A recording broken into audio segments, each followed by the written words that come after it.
In occupied Holland, listening to the radio could get you arrested. But families did it anyway. Picture a back room in Rotterdam. Curtains pinned shut, lights off, kids told not to breathe too loud. On the table, a forbidden set hums. The dial is set to one fragile frequency. A woman's voice cuts through the static. This is Queen Wilhelmina, speaking from London. Outside, the Germans own every street. Inside, for a few minutes, they don't own the story. That voice shouldn't exist. 4 years earlier, her car was boxed in on a Dutch quay while dive bombers circled overhead, and British troops were told something that sounded like betrayal. You will not counterattack. You will get her out. On paper, that day looks like failure.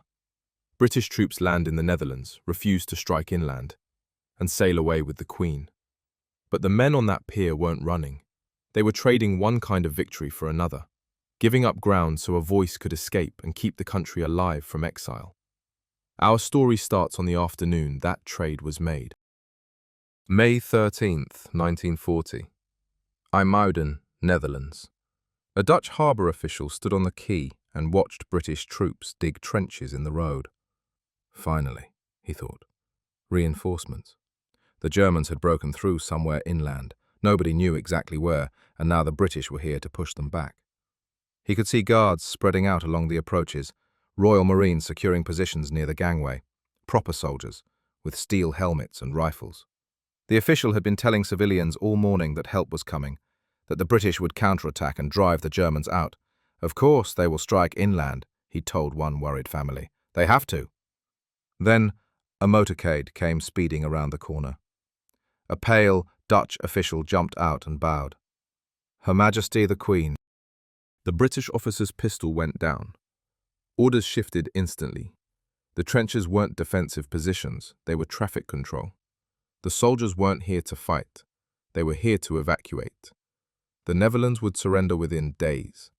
What the Dutch official didn't know yet, the only victory left was getting out alive. A cheer rose from the back of the crowd. Civilians saw the British uniforms and shouted that salvation had arrived. Then the first air raid siren started, a thin wail that climbed until it was screaming. Experienced soldiers dove for cover. Civilians kept staring at the sky. The Irish Guards fanned out to protect the approaches. The Royal Marines locked down the gangway. The mission had just changed from reinforcement to extraction. Major Joseph Haydon got his orders. Hold the line. Keep the gangway open. Brown hair under a steel helmet, binoculars hanging on his chest, boots caked in dirt. He had about 650 guardsmen, mostly Irish guards with one company of Welsh guards mixed in, and roughly 200 Royal Marines who'd arrived the day before. That was it. Against them, the Luftwaffe owned the sky. German ground forces had punched through the Dutch lines and were closing in. The quay was narrow. The access roads were narrower. There was no margin for error. The Queen had to reach safety. Enough of the Dutch government had to escape so the country could survive in exile. The Netherlands would fall within days. This harbour would be bombed within hours. But first, they had to move an entire royal motorcade and hundreds of refugees through one choke point while German bombers circled overhead. Perfect discipline was the only thing standing between evacuation and slaughter. There was no time for a detailed plan. Barely time to react to what was happening right now. By late morning, there's a rhythm to hope in these streets. People wave at the soldiers because they think an army that shows up is an army that stays. What they can't see are the maps, the ones showing German forces pushing harder, bending the Dutch line right now, in real time. What they can see are the Royal Marines, about 200 of them. They dug in yesterday, and they're holding the quay and the flats around it. Guards are spread through alleys and down the lanes leading to the pier. There's a sandbag wall thrown up overnight. People are basically stepping over it like furniture. The Irish Guards came off the destroyers before dawn, and the Welsh Guards came with them. That's roughly 650 rifles, machine guns, and a handful of officer pistols. It's not a brigade. It's not a division. It's basically a thin lock on a door while someone's trying to slam it, and the wind's pushing it open from the other side. Major Joseph Haydon doesn't waste words. Cover that. Watch that corner. The gangway is life. He positions the Bren guns so they can rake any vehicle trying to break through. The Vickers will control a long lane. Nobody gets down it without permission. The Marines know tight spaces. They've drilled the gangway and the jetty. They know it cold. A young Dutch policeman, red-cheeked from cold and stress, argues the British should push inland. A guard sergeant shakes his head. We hold here. He picks cover near the lanes. If the Luftwaffe comes, and everyone knows it will, men in shallow trenches or behind hard corners don't lose as many people to fragments. If the Dutch motorcade comes back, and everyone's hoping it does, men near the lanes can move fast and form a moving cordon. Around noon, the sirens start again. Dive bombers pick their target and come in. Each one pulls up as it drops, and the ground jumps. A bomb hitting water throws up this white tower that looks almost beautiful for a second. Then the blast comes down on the pier like a sheet of spray that burns your face with salt. When it hits stone or wood, splinters punch through everything, through steel, through men. The first run strips paint off the rails and slams a shockwave through your ribs. The second one finds people. Guardsman James William Hayes is running at a position that's only been there for a few hours. He's 24. Mud on his knees, splinters in his sleeve, staring like he's found his job and he's doing it. He dies here. 7 guards killed in those first hard attacks, 23 wounded. The Hook of Holland General Cemetery opens a page that day. Hayes goes on it. 2 things come out of what happens next. One's clipped, hold the approaches. The other's Dutch, and it's bitter. The British will not counterattack. Fear and anger wrapped together. An expectation that seemed completely reasonable that morning, now broken. Nobody here can see that a destroyer named Hereward will carry away someone who'll make all this pain mean something later. They just hear the next siren. The Luftwaffe thinks pressure makes panic. Instead, it makes trenches. It makes spacing. Men standing in the open at 9 in the morning are prone or kneeling behind cover by 2 o'clock. Some of that's training. Some of it comes from orders shouted right after the bombs hit. Spread! Get low! The German pilots are genuinely good. Their accuracy is real. But the British are learning this place fast, where the blast rolls, where the wood splinters, where fragments bounce. When the raid comes back heavier on day 2, those shallow trenches and different postures mean fewer losses. The quay's basically a hard rectangle. Water on one side, narrow lanes on the other. When bombs hit stone or wood, all that energy travels sideways along the surface, and fragments move flat and fast. A man standing takes basically a scythe across his chest and legs. But a man kneeling behind a chest-high wall, he trades the view for his life. Even a foot-deep trench changes everything. Fragments hit at a different angle. Spacing breaks that habit of bunching up at a corner. One bomb that kills 3 men now kills 1 and wounds 2 instead. Day 1. 7 dead, 23 wounded. Because men are in the wrong places at the wrong angles. Day 2. With the same pressure hitting around 9:30 in the morning. Only 4 men die instead of about a dozen. Nobody believes in reinforcement anymore. The only thing people believe in is the next siren. The mission is getting out. The men are acting like it. A Royal Marines corporal watches civilians crowding near the ladder to the boat. He steps into the crowd and uses his body like a wedge. Line! Keep it straight! He's not kind, and he's not cruel. He's basically a machine that turns chaos into order. He knows if that crowd surges when the next bomb falls, the lane chokes, and someone important gets trapped on the wrong side. About 650 guards on the ground, 200 Marines already here, 3 destroyers coming in later to lift the troops, and 1 destroyer, the Hereward, about to carry someone who can't be replaced. The afternoon wears thin. Somewhere past the harbour mouth, a destroyer paces, waiting for the signal. Somewhere inland, engines and treads grind toward a city that can't hold. On the quay, men refill magazines, relay belts, push splintered boards out of the way. and look for the next 10 minutes to survive. By early evening, the window opens. A line slips free. The bow swings. A country leaves the concrete behind. It's late afternoon on May 13th at Hook of Holland, and the light is going grey. A destroyer doesn't want it too bright. That's when German pilots can line up their dives. But it can't be too dark either, or you won't see what's coming. HMS Hereward sits at the harbour mouth, with her bridge full of people thinking 3 steps ahead. The radio operator is watching signal flags instead, because the radio frequencies are either jammed, broken, or being used to aim at you. There's a Dutch naval lieutenant named Lodewijk van Hamel, Lodo to people who know him. He's tall, sharp-featured, one of those men people naturally follow without quite knowing why. He knows this harbour like you know your own street, where the sandbars hide, which channels a ship can slip through without ripping open its hull, where the German planes always come in from. The motorcade starts to form. Dark cars, engines running, police officers waving people back, soldiers standing at attention. Major Haydon watches the timing, raises his hand, and says one word. Now. The motorcade moves like it's being forced through a tight space. Civilians step back because they recognize who's in those cars. The gangway clears not because anyone asked nicely, but because uniforms are firm, and the people in the cars don't hesitate. The Hereward's captain has planned his approach carefully. Turning a destroyer is like solving a geometry problem. Every second that bow is swinging, the ship is big and slow and easy to hit. Van Hamel is working it out in his head. The tide, the wind, how the stern will want to slide toward the quay. Up on the bridge, everyone's watching the wakes from the harbour tugs and fishing boats. Those tell you what the water's actually doing. Down below, the engineers have steam ready for a quick burst of speed.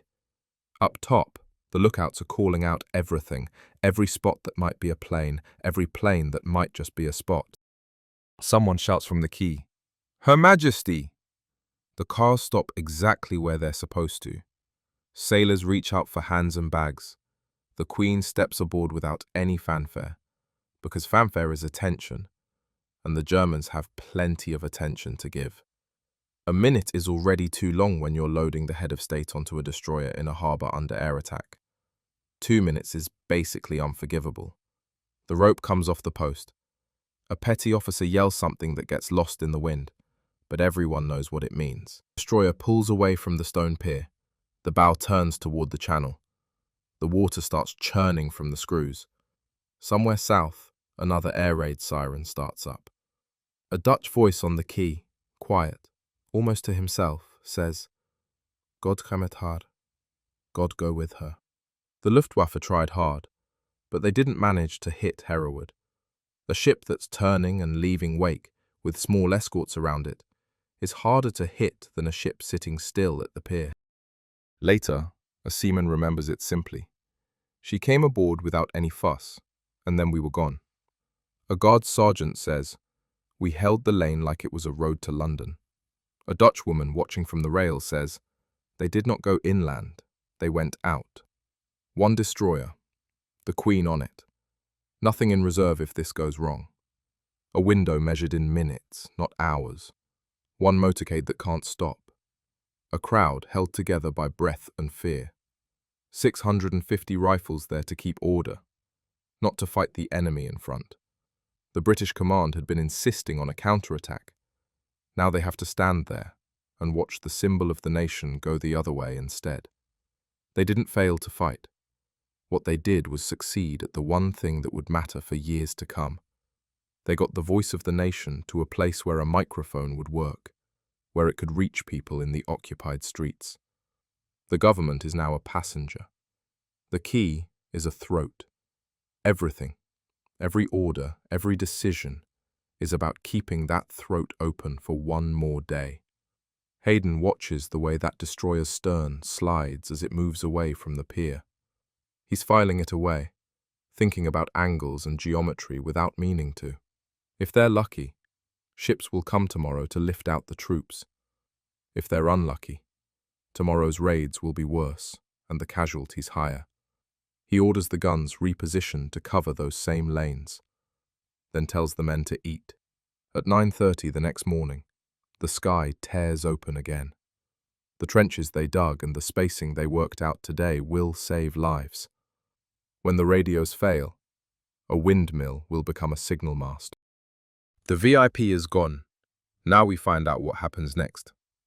It's May 14th, morning, at the Hook of Holland. Sound carries differently here. A boot scraping on stone travels 30 meters in the open air. Men are hugging the ground now. Yesterday's bombing taught them how explosions actually work in this place, with all its stone and water and sky. Today will show if they learn the lesson. At 9:30 the sirens go off. The bombs aren't any smaller. 4 men die today instead of 7 yesterday. But the trenches are deeper now. The positions are behind solid cover. Men are spread out better. The Marines moved their command posts so people don't bunch up near the gangway anymore. When shrapnel flies, fewer people get hit. Yesterday, one blast might have caught 3 men standing close together. Today, with everyone spread out properly, it catches 1. A guards corporal leans over to the man next to him. "Don't look up. Watch my sleeve." A Marine sergeant puts 2 fingers to his lips, whistles sharp, and pulls men back from the gangway at exactly the right second. When a blast sends water and debris across the dock, the ladder is clear again before you can blink. The enemy is still good. But the British are better at this, right now. In this place. Then things quiet down. The radios are shot, either broken or drowning in all the noise and blast damage. The destroyers waiting offshore, HMS Malcolm, HMS Vesper, HMS Whitshed, are circling in enemy air, and time is running out. A signaller climbs up the vanes of a windmill with flags. From up there he can signal over the ruined buildings and past the ship masts. The bridge of HMS Malcolm can see him even when smoke fills the dock. Here's the thing. When your radios die in a smashed-up harbour, your line of sight gets blocked. Your antennas get torn up. Your frequencies get jammed. But a flag on a windmill vane? That's just geometry. Your eye catches the contrast right away. Semaphore during daylight is simple. Come in, stay back. Danger, go now. If smoke gets in the way, the signaller shifts position on the vane until he finds a clear sight line. Malcolm comes in. The dock gets organized. A boarding party throws a rope. The men on the pier get the word to line up. 1 number matters. 3 destroyers, one after another, get a whole battalion off the pier. A battalion that looked yesterday like it might have to fight its way into the water just to survive. The Luftwaffe counts on terror. They didn't count on this. Organization. Their dive-bombing playbook is all about breaking people up and creating panic at tight spots. But the British use that same tight spot to make a different statement. If you can march, you can board. If you can board, you can leave. If you can leave, the bombs hit water and air instead of a mass of panicked people stuck in one spot. This isn't defense anymore. It's choreography. The force isn't holding ground. It's executing a sequence that gets itself off the board without falling apart. Files of guards step onto destroyers while bomb splashes erupt around them. It's May 14th, early afternoon at Hook of Holland. The quay is a rectangle of stone, scarred and pitted from bombing. The air reeks of cordite and oil. Down the channel, bombs are hitting the water like punctuation marks. Each one throws up white spray that crashes down with a heavy slap. The first guards form up along a chalk line. A company sergeant major walks the front, completely expressionless. "Dress it," he says. The line tightens, loosens, tightens again, breathing like a single creature. The boarding party signals, and the first man steps onto the ladder and vanishes onto the deck. Then another, with exactly the same gap between each one. They'd practiced this in training, how to flow up a ladder, how to space out on gangways, how to board without breaking rhythm. When bombs start falling, those habits are all that keep you alive. The spacing matters, because if too many men bunch up at the top of the ladder, a blast will push them backward, and they'll pile on top of each other. A Marine NCO counts them through quietly, tapping his finger on the rail to make sure nobody tries to jump ahead to help a friend. Rifles are slung tight, packs flat against their backs, no loose straps to catch on anything. Vehicles get left behind if they slow things down. A truck isn't worth a man's life. One sailor said afterward, "It was like watching them parade in front of Buckingham Palace." A guards corporal told a friend, "We picked up our feet." A Dutch dockworker watching shook his head and said, "They leave like an army, not like a mob." 3 destroyers work the cycle. Malcolm, Vesper, Whitshed. One going in, one loading, one heading out. The head count drops by squads, while the Luftwaffe makes another run, and the water erupts in towers of spray. Near misses bracket the quay, left, right. But the RAF is up there strafing the threat and buys them a few seconds of breathing room. On the gangway, the Marine sergeant keeps counting quietly. A guardsman stumbles on the top rung, and the sergeant's hand flashes out, pressing the man's pack flat against his spine. At the back of the line, a company sergeant major touches a man's shoulder and guides him back into step. The line holds. The Air Force that's torn open cities can't tear apart a single file of men walking one behind the other. It can't blow the order apart if the order's already built to take the hit. The destroyer's decks fill with helmets and rifles as the quay empties out. The sound shifts as bodies leave stone and step onto steel. The last man sets foot on the deck. The boarding officer gives a thumbs up. Lines come off. A whistle cuts through the air, and the destroyer's engines churn the water. The ship backs up and turns west. The city behind the quay is still there. The men are gone. The water smooths out where the wake was. A Dutch voice, tired, flat, says, "Gar. Gardan." Almost 900 men total. Roughly 650 guards and 200 Marines moved through 3 destroyers on that final lift. Weeks from now, in London, somebody will speak into a microphone about that evacuation, and the words will carry back across the water into rooms where people are whispering behind closed curtains. The quay is gone. The voice remains. It's July 28th in London, a small studio, packed with lights and equipment and people, sweltering in the heat. A microphone sits on a desk, like some kind of black metal flower, just waiting to listen. Queen Wilhelmina walks up to it. Radio Oranje is about to go live for the first time. She has to get this right. The words need to be sharp and clear. On the other side of the water, in the Netherlands, people are listening, but they can't listen for long. They're crammed into rooms, with the volume turned down low, curtains pulled tight, kids told not to make a sound. The voice that fled on a destroyer through chaos and bombs is about to come back across the sea, not as a person anymore, as radio waves cutting through the air. Shortwave radio carries the broadcast across the ocean. If you've got a radio and you know the frequency, you can catch it. If you can catch it. Neighbors pick it up. Cousins pick it up. Sometimes a cop hears it and just decides he didn't, at least not officially. The signal bounces through rebroadcast chains, some legal, some not, and spreads further. The occupation can't be everywhere. You can't stop sound traveling through thousands of wires and tubes, all working together to carry one voice. But it's dangerous. Listening to Radio Oranje can get you arrested. A fine, prison. Throughout the entire war, that same voice broadcasts more than 30 times, reaching across the water to people betting everything on what they hear. Because hearing that voice means their country isn't just territory under a boot anymore. It's a story still being told, still alive, somewhere.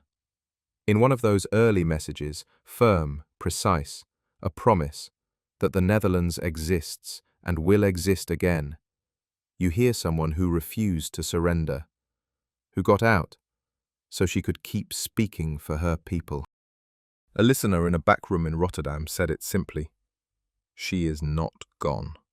4 words travelling backward through time all the way to the dock. It's an answer to everyone furious that the British didn't fight back, who felt abandoned when the ship sailed away. 1 microphone, thousands of radios. Who knows how many people pressed against speakers behind closed doors and drawn curtains. This whole operation, getting the Queen out, keeping her safe, turned into something much bigger. Not victory in the usual way, not armies pushing in or cities being freed, but keeping things going the only way that could work once the front had collapsed and regular warfare had failed. One voice doesn't liberate a city by itself, but it stops a nation from falling apart completely. It keeps people from giving up while others are still fighting somewhere else. What happens is a kind of transformation. The dock becomes words. The extraction, this desperate, urgent military operation with bombs dropping and ships pulling away, becomes a broadcast. The physical act of getting out, of leaving, turns into something the enemy can't bomb, can't occupy, can't control. On the morning of May 13th, a man thought a motorcade was German and raised a gun. A bow, a quick sentence, and it was cleared up. In the end, there's no gun and no car. There's a microphone and a voice. The British didn't push inland and didn't turn the tide, but they brought something out. That voice could speak for the Netherlands when nothing else could. Those first quiet days after. Streets empty. The only light and sound coming from radios glowing behind curtains, from neighbours listening together, from a country keeping itself alive, one broadcast at a time.